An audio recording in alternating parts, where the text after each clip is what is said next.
नमस्कार दोस्तों, स्वागत है आपका हमारे इस वीडियो में। दोस्तों, जैसा कि आपने थंबनेल देख लिया है कि हम पढ़ने वाले हैं आज कक्षा 10 का खंड काव्य जो कि है अग्रपूजा, जिसे लिखा है दोस्तों पंडित रामबहोरी शुक्ल जी ने। जी हाँ दोस्तों, ये अग्रपूजा मैं आपको अवगत कराना चाहूँगा कि ये हमारे खंड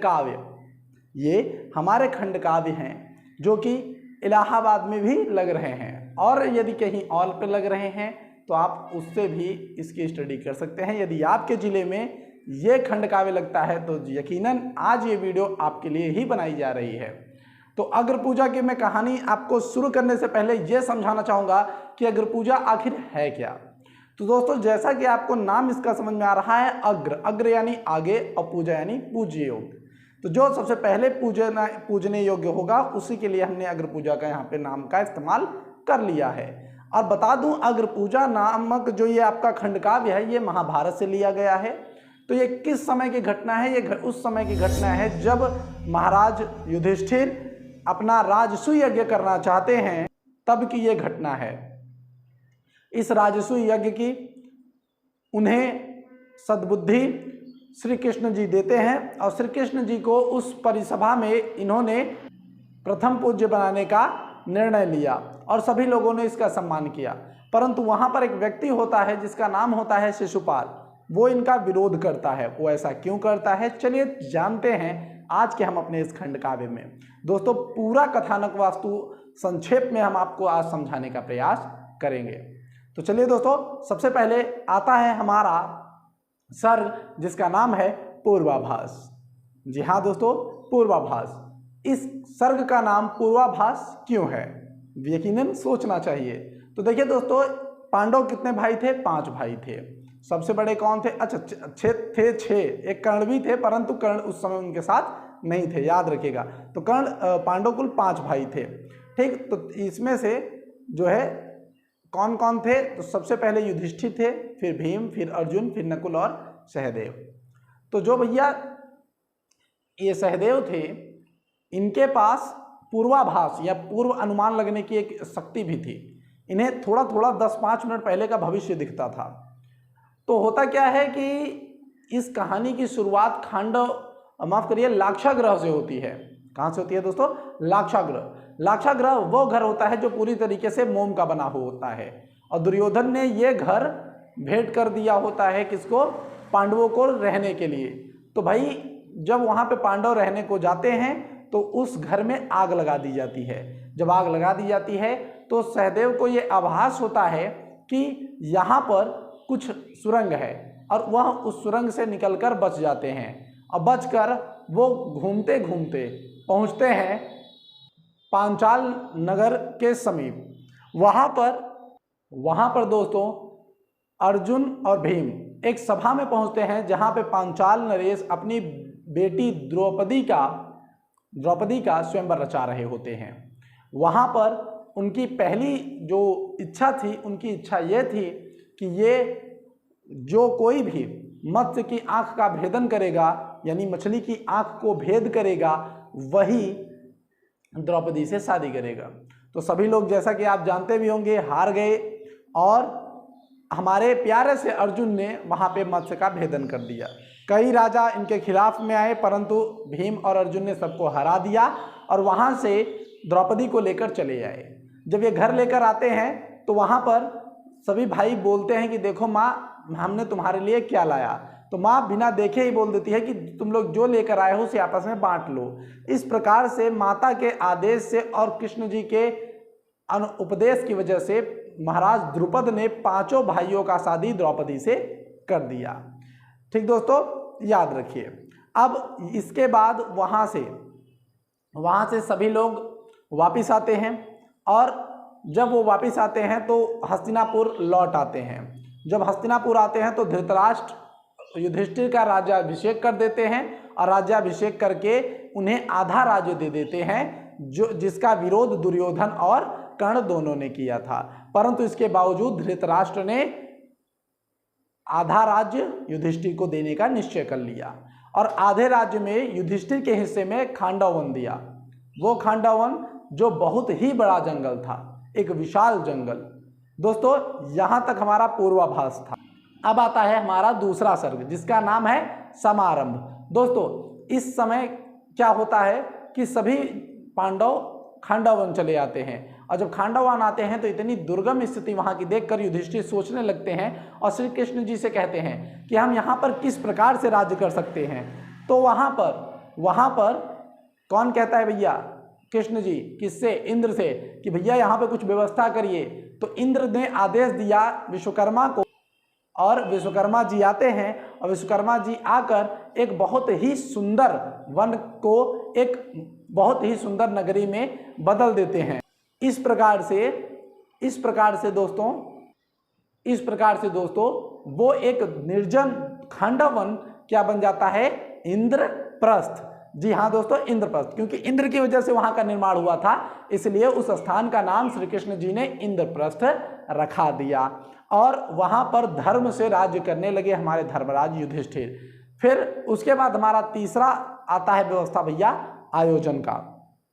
अब देखिए, जैसा कि आप जानते हैं कि धन, धरती यानी जर जमीन जोरू के चक्कर में ही सब कुछ मार हुआ है। जितना सब कुछ हुआ है, जितना घटित हुआ है, सब कुछ जर जमीन और जोरू के ही चक्कर में हुआ है। अब दुर्योधन की बुद्धि किसकी वजह से फिर गई थी? धन और धरती के कारण। धरती और धन के कारण उसकी भी बुद्धि काम नहीं कर रही थी। तो भैया यहाँ पर सभी पांडवों ने नारद जी से एक सम्मत ली और कहा कि जब एक भाई अपने द्रौपदी के साथ रहेगा तो दूसरा उसे देख नहीं सकता। अगर किसी ने ऐसा किया तो उसे 12 सालों का वनवास भोगना पड़ेगा। परंतु अर्जुन ने किसी कारणवश उन्होंने ब्राह्मणों और गायों की रक्षा हेतु इस नियम को तोड़ दिया था।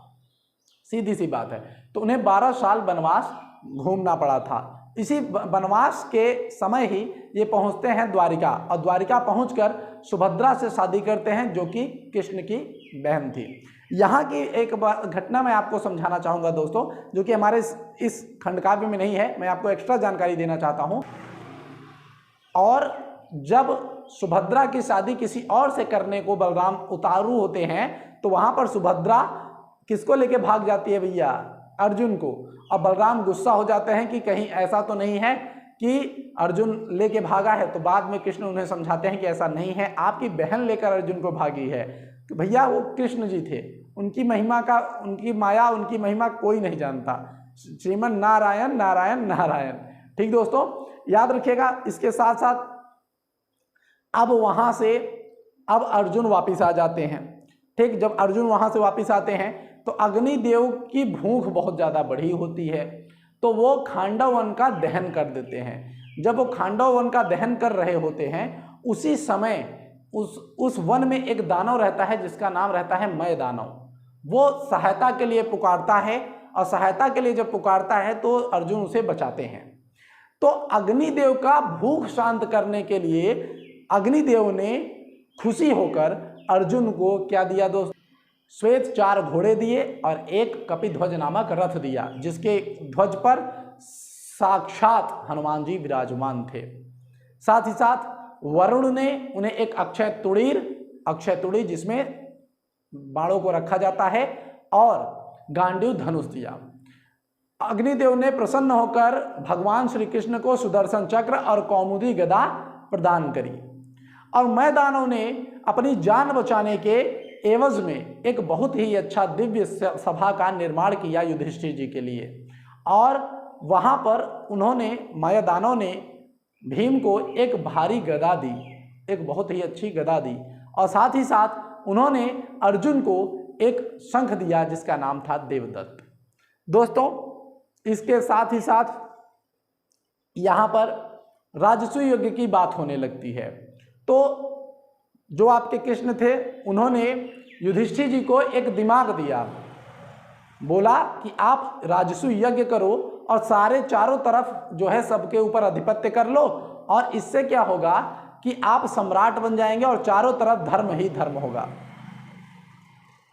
सम्राट बनना बिना जरासंध के अंत के संभव नहीं था। जरासंध कौन था? जरासंध एक ऐसा दैत्य था जो कि पैदा होते ही 2 टुकड़ों में पैदा हुआ था। परंतु इस दोनों टुकड़े को एक कर देने की वजह से जरासंध बना। अब श्री कृष्ण ने कहा कि जरासंध का अंत भीम करेंगे। अब भीम को लेके वो पहुंच जाते हैं जरासंध की नगरी में, और वहां पर जरासंध को ब्राह्मण के वेश में पहुंचते हैं दोनों, और ब्राह्मण के वेश में पहुंचने पर जरासंध को मल्ल युद्ध के लिए बुलाते हैं। 13 दिन के भयंकर मल्ल युद्ध के बाद आखिर में भीम ने जरासंध को बीच से फाड़ दिया और आधा धड़ इधर आधा धड़ उधर फेंक दिया, जिससे उसकी मृत्यु हो गई। अब बात आती है आयोजन। अब यहां तक ही आपका आयोजन था, ठीक दोस्तों, यहां तक आपका आयोजन था। अब नंबर आता है भैया प्रस्थान का। जब अगला सर्ग है हमारा अब प्रस्थान। प्रस्थान के बारे में देखते हैं दोस्तों। तो देखिए, अब यहां से राजसूय यज्ञ की तैयारियां होने लगी। अर्जुन खुद जाकर द्वारिका भगवान श्री कृष्ण के आगे हाथ जोड़ते हैं और कहते हैं, हे भगवान, आपके बिना ये राजसूय यज्ञ संभव नहीं हो सकेगी, इसलिए अब हमारे पांडवों की लाज आपके हाथ में है।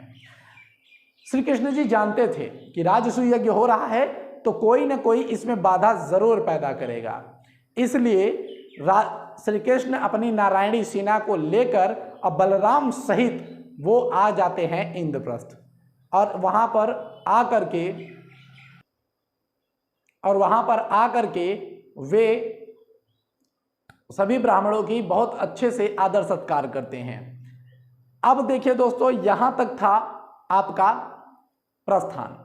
अगला सर्ग हमारा आता है राजसूय यज्ञ। अगला सर्ग आता है हमारा दोस्तों राजसूय यज्ञ। अब यहां से राजसूय यज्ञ की तैयारियां स्टार्ट हो जाती हैं। तो राजसूय यज्ञ के सर्ग में हम पढ़ेंगे दोस्तों कि यहां पर जो हमारे श्री कृष्ण जी थे, जो हमारे कृष्ण जी हैं, उनकी महिमा है भैया। तो अब थोड़ा सा मैं बैकग्राउंड और समझा दूं आपको, जिससे आपको अच्छे से समझ सके। देखिए भैया, बात ऐसी थी कि राजसूय यज्ञ होने से पहले एक रुक्मणी नाम की जो है कन्या थी, वो श्री कृष्ण जी से प्यार करती थी या प्रेम करती थी। उनका भाई रुक्मी और रुक्मणी का जिससे शादी होने वाला था वो शिशुपाल, वो दोनों भी वहीं पर मौजूद थे उस राजसूय यज्ञ में। तो रुक्मी और शिशुपाल दोनों मित्र भी थे, और शिशुपाल जो था वो श्रुत सुवा का पुत्र था, जो कि फुआ भी लगती थी किसकी भैया, कृष्ण जी की। तो उन्होंने, कृष्ण जी ने 100 गुनाह माफ करने का उन्हें वचन दे रखा था, अपनी फुआ से वादा कर रखा था कि हम इसके 100 पापों को माफ कर देंगे। शिशुपाल भी ये बात जानता था। शिशुपाल चाहता था कि अग्र पूजा में प्रथम पूज्य कृष्ण जी को न बनाया जाए, परंतु जब सभा में सभी लोगों का पैर धुलने के बाद, सभी ब्राह्मणों का पैर धुलने के बाद कृष्ण जी बैठे, और यह हुआ कि अब राजसूय यज्ञ करने में सबसे पहले गणेश जी के बाद अग्र पूजा किस व्यक्ति की करी जाए। तो सभी लोगों ने शास्त्रों का हवाला देते हुए कहा कि कृष्ण जी से ज़्यादा यहाँ पे उचित कोई नहीं है। सभी ब्राह्मणों ने भी एक साथ सम्मति प्रदर्शित करी, लेकिन इसके विरोध में शिशुपाल आ गया। शिशुपाल ने काफ़ी गालियाँ, काफ़ी अभद्र बातें बताई या बोली कृष्ण जी के बारे में। यहाँ पर कृष्ण जी गुस्से से एक बार शिशुपाल को बोलते भी हैं कि मेरी चुप्पी को तुम कमजोरी ना समझो, मैंने तुम्हारे गुनाह माफ करने के वचन दे रखे हैं, इसलिए मैं तुम्हें कुछ नहीं कर रहा हूँ। दोस्तों, कृष्ण जी बहुत ही ज़्यादा निर्मल स्वभाव के पुरुष थे, या हम कहें महापुरुष थे। इतनी अपनी बुराइयां सुनने के बाद जब अंतिम बुराई उसने करी तो भी उन्होंने कहा कि अब भी वक्त है, संभल जाओ, वरना कहीं ऐसा ना हो कि तुम्हारी पाप का घड़ा फूट जाए। इसके बावजूद वह नहीं सुनता है, क्योंकि कहते हैं विनाश काले विपरीत बुद्धि, और गुस्सा कर सुदर्शन चक्र द्वारा श्री कृष्ण जी ने शिशुपाल की गर्दन को काट दिया। यहां तक राजसूय यज्ञ की सर्ग थी। अगला सर्ग आता है हमारा उपसंहार, जो कि 6वां सर्ग है और आखिरी सर्ग है इसका। राजसूय यज्ञ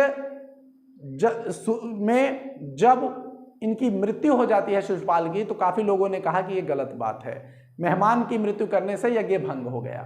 परंतु वहाँ पर कृष्ण जी कहते हैं कि शिशुपाल ने सारी अभद्रता की सीमा को पार करते हुए अतिथि का गौरव खो दिया था, इसलिए इनके वध से यज्ञ में कोई विघ्न नहीं है, और सभी ब्राह्मणों ने भी इसकी सम्मति दी।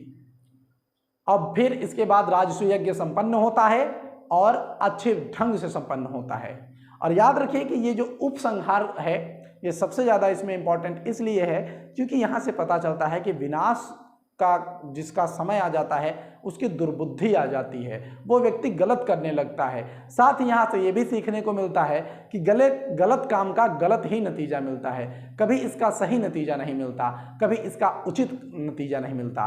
तो दोस्तों ये रही हमारी अग्र पूजा।